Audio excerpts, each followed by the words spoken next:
मैं आज आपको एक ऐसी सैर पे लेके जा रहा हूं, ऐसी कहानी हजारों साल के इतिहास में न पहले हुई न बाद में हो पाएगी। कहानी शुरू होती है सर 12 सितंबर 1730। मारवाड़ के राजा होते हैं राजा अभय सिंह, और उनको फूल महल बनाना होता है मेहरानगढ़ के किले में।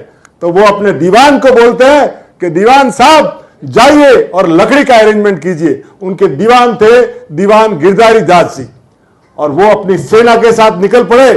उनको मालूम था कि इस पूरे जगह में विष्णुइयों के गांव में ही हरे भरे पेड़ मिलेंगे, बाकी कहीं। तो वो पहुंचे खेजड़ली, जोधपुर से 24 किलोमीटर। खेजड़ली पहुंचते हैं और हरा भरा पेड़ खेजड़ली देखते हैं, और जैसे ही वो काटने तो कुल्हाड़ी का वार करते हैं, उस समय होती है अमृता देवी विष्णोई। वो बिलोना कर रही होती है, उनके गुरु हुए जंबोजी महाराज, और वो कह गए थे कि जीवन में कभी भी सिर कट जावे पर पेड़ नहीं कटना चाहिए, और दूसरा कोई जीव नहीं मरना चाहिए। तो आज भी कई साल हो गए वहां पे न तो कोई शिकार होता है न कोई पेड़। जैसे ही वो कुल्हाड़ी लेके काटने दौड़े, वो पहुंची और बोली भैया मत काटो, वैसे ही मारवाड़ में सूखा है, ये हरे बड़े पेड़ वैसे ही कम है, मत काटो। उनकी एक बात नहीं सुनेगी, उनको उल्टा बोला गया कि तुम हटो नहीं तो मार डालेंगे। इसने बोला मंजूर है। और आप मानेंगे दुनिया की पहली शहीद हुई वो लेडी थी, और वो लेडी पेड़ के लिए शहीद हुई बॉस, अमृता देवी विष्णोई।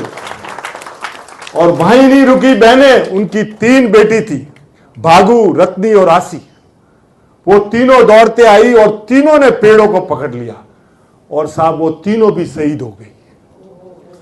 उसके बाद उनके पति आए रोमोजी, वो भी शहीद हो गए।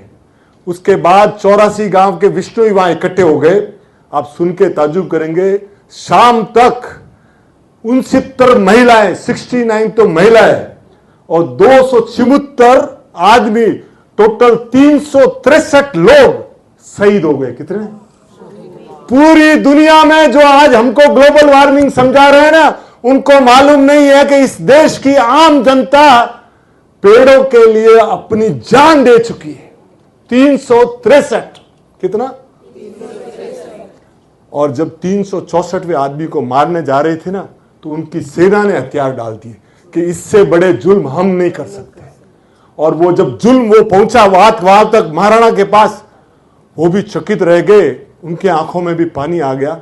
उन्होंने विष्णु समाज से माफी मांगी, और उस जमाने में 1730 में एक ताम्रपत्र लिखा गया, और वो ताम्रपत्र ये लिखा गया कि इस एरिया में कोई शिकार नहीं करेगा, राज परिवार भी नहीं करेगा, और कोई पेड़ भी नहीं खाएगा। आज 300 साल हो गए, वहां न तो पेड़ कटता है न कोई।